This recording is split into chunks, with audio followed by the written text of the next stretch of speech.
episódio do podcast Pode Analisar, um podcast sobre saúde e suas vertentes. Eu me chamo Amanda, eu estou aqui com a Nicole e com a Melissa. Nós somos estudantes de biomedicina e hoje nós vamos falar sobre a vacinação na fase adulta, que é um tema muito importante e atual. Estamos aqui com nossas convidadas, sejam muito bem-vindas. Obrigada. Eu me chamo Júlia, sou doutora em imunologia. E eu sou a Mariana, pesquisadora do Butantan.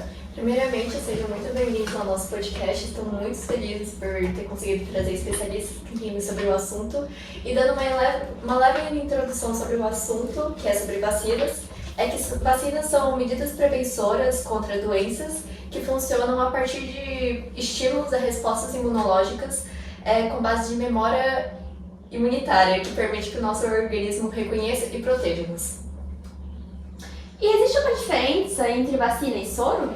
Sim, como a Melissa disse, a vacina ela é injetada no nosso corpo e nosso corpo produz os anticorpos e as células de memória. Para quando esse agente entrar em contato com o nosso corpo novamente, nosso corpo já produziu os anticorpos para combater isso e a doença não for muito grave.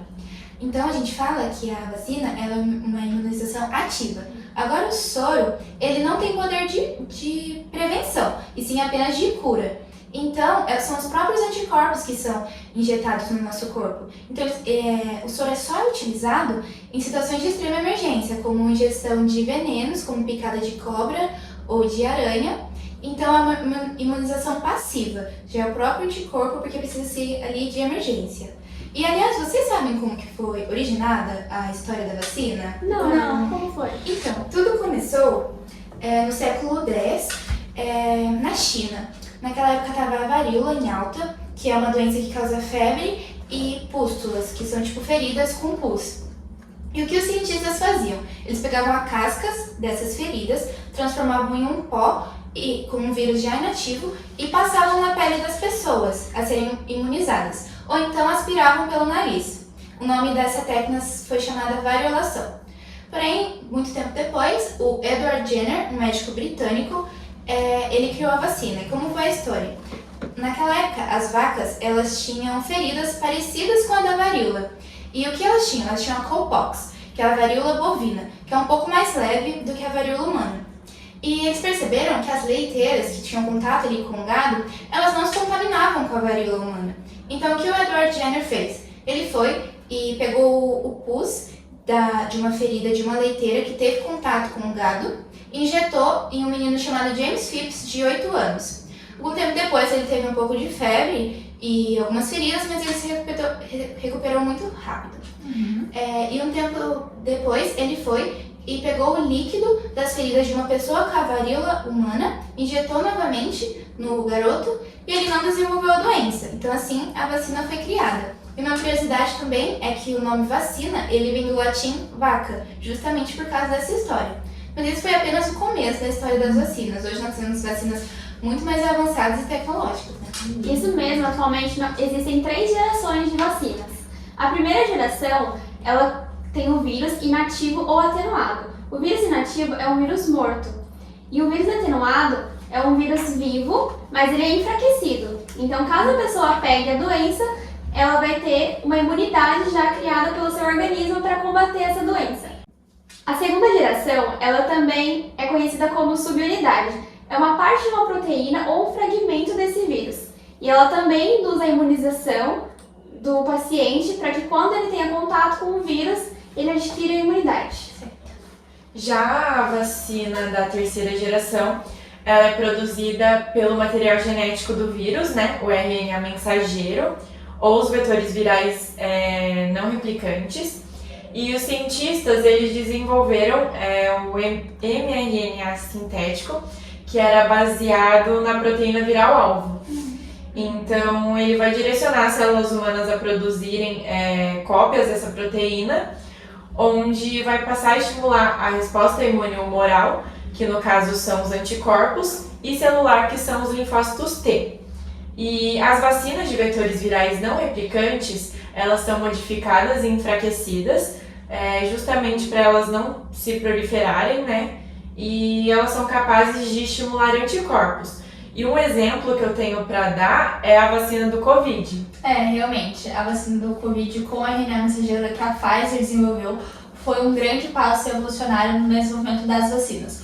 Por quê? Porque a vacina de RNA mensageiro, ela economiza várias etapas na produção de uma vacina convencional, como a Nicole falou, de atenuar o vírus com calor, radiação. A gente precisa só do código genético do patógeno, porque a gente ensina o nosso corpo a fazer. Então, no caso do Covid, como a Mari, citou, a gente usou a proteína S, que é a proteína Spike, que é a proteína que o vírus ele usa para aderir na nossa célula. Então, o RNA ele é introduzido, a gente, ele leva esse código genético para os ribossomos, os ribossomos sintetizam essa proteína. A proteína S, ela é divulgada pelos APCs, que a gente chama de células apresentadoras de antígeno, aí desencadeia a resposta imune, que no caso são os T-helpers, que chamam os linfócitos B, que criam os anticorpos. Então, a partir daí, qualquer célula que demonstre essa proteína S em sua superfície, os T citotóxicos vão matar. E é muito bom porque ele pode ser adaptado para as variantes que vêm a surgir, como é o caso do Covid, e para outras doenças. Então, realmente, sim, é uma ampla gama de possibilidades. E durante a pandemia do Covid, todas as atenções se viraram completamente para a vacina contra o coronavírus. E isso fez com que as pessoas acabem ignorando completamente o fato de outras doenças estarem por aí se proliferando, como o Covid se proliferou. E isso fez com que as pessoas acabassem ignorando a importância dos outros tipos de vacina e ignorando completamente também o fato de que esse imunizante funcione não só pelo Covid, mas também como outros tipos de doença. Falando nisso, qual vacina os adultos devem tomar? Então, nós temos a vacina duplo tipo adulto, que ele vai prevenir a difteria e o tétano. E ela é indicada a tomar a partir dos 7 anos, para quem não tomou nenhuma dose, mas adulto também tem que tomar.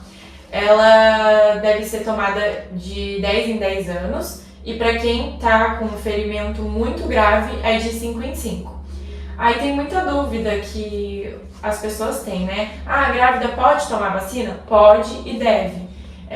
Vai ser uma prevenção, e o esquema é de 3 doses.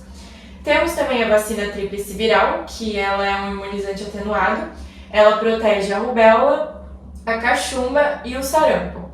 Ela é indicada a tomar 2 doses, de 20 a 29 anos e uma dose de 30 a 59 anos.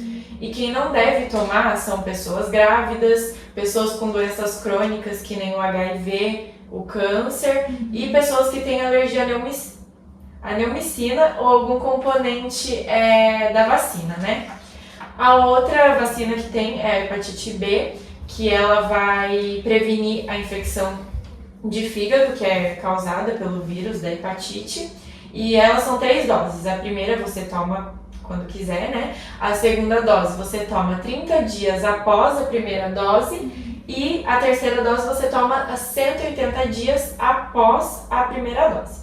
Grávida também pode tomar essa vacina, Pode tomar durante a gravidez, inclusive, porque é uma prevenção mais eficaz.